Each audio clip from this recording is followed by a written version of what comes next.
বাড়িতে প্রথমবার ইডলি বানাচ্ছি, তাই ভাবলাম ভিডিওটা করা যাক। এবং এইটা কিন্তু আমি আমার ননদের কাছে শিখেছিলাম। তো যাই হোক, আমি রাতে কিন্তু এখানে 4 কাপ যে ইডলি চাল হয় সেটা ভিজিয়ে রেখেছিলাম। তার সাথে 1 কাপ বিউলির ডাল এবং হাফ কাপ ছোলার ডাল আর 1 কাপ হচ্ছে চিড়ে। এটা ওভারনাইট রাখার পর সকালে উঠে ভালো করে পেস্ট করে নিয়েছিলাম। তারপরে কিন্তু আমি 10 থেকে 12 ঘন্টা ছেড়ে দিয়েছিলাম। আর এটা আমি ইডলি মেকারেই করব। তো 10 থেকে 12 ঘন্টা পর যখন ফার্মেন্ট হয়ে ওটা পুরোপুরি ফুলে যাবে, তখন আমি এই ইডলি মেকারে এই যে দেখতে পাচ্ছ হালকা করে একটুখানি ঘি ব্রাশ করে নিয়েছি। তোমরা চাইলে সাদা তেলও দিতে পারো বা কিছু নাও দিতে পারো।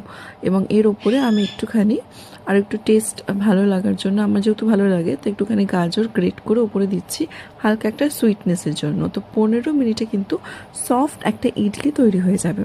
এবং শুধু শুধু কি ইডলি ভালো লাগে, তার সাথে একটু চাটনি করার জন্য পাশে হচ্ছে অল্প করে দেখতেই পাচ্ছ যে বাদাম ভেজে করে নিচ্ছি, ড্রাই রোস্ট করে নিচ্ছি। এবং এখানে কি কি অ্যাড করেছি, এটা হচ্ছে অবশ্যই একটা গোটা নারকেল, সেটা কুচি করে নিয়েছি। এখানে আদা কুচি আছে, লঙ্কা আছে, আর অল্প একটু ছোলার ডাল দিয়ে আমি এটাকে পেস্ট করে নেব। এবং এখানে দেখতে পাচ্ছ সর্ষে ফোড়ন দেবো, সর্ষে, শুকনো লঙ্কা এবং কারি পাতা ফোড়ন দিয়ে আমি পেস্টটা ঢেলে দিয়েছি। এবং স্বাদ মতো অল্প লবণ দিয়ে নামিয়ে নিলে কিন্তু একদম ইডলির চাটনি রেডি। 15 মিনিট বাদে দেখতে পাচ্ছ কতটা সফট হয়েছে, সুন্দরভাবে উঠে আসছে। এবং এটা সত্যি খুব সফট হয়। যদি ভিডিওটা ভালো লাগে অবশ্যই লাইক অ্যান্ড শেয়ার করো, আর পারলে বানিয়ে একবার খেও। তো চলো, আজকের মতো টাটা।